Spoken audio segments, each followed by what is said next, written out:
Today, I'll be going through and showing you step-by-step instructions on how to install and change the ink tanks in the Canon PIXMA iX6820. This how-to video also applies to these printer models here, and the compatible ink tanks are these here. Let's get started. Ensure that your printer is turned on. The ink tanks can be accessed here. When it is on, you can proceed to opening the top cover. If you are replacing empty ink tanks, be sure to remove the old tanks before starting. Remove the ink tank with the lamp flashing fast. Push the tab here and lift the ink tank to remove.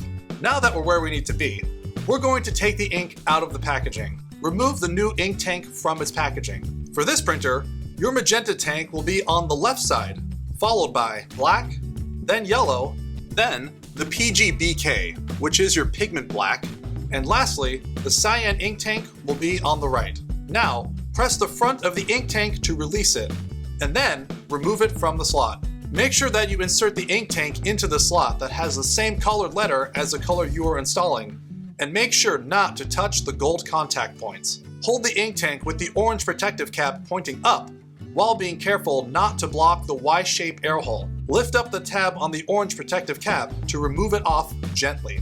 Insert the front end of the ink tank into the print head at a slant.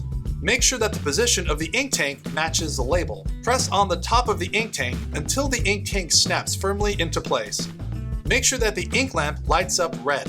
Repeat steps 3 through 5 for each ink tank you are replacing. After you replace all the tanks that need replacing, close the cover. If turned on, the printer should automatically start recognizing the tanks being in place and process them to begin the printing process.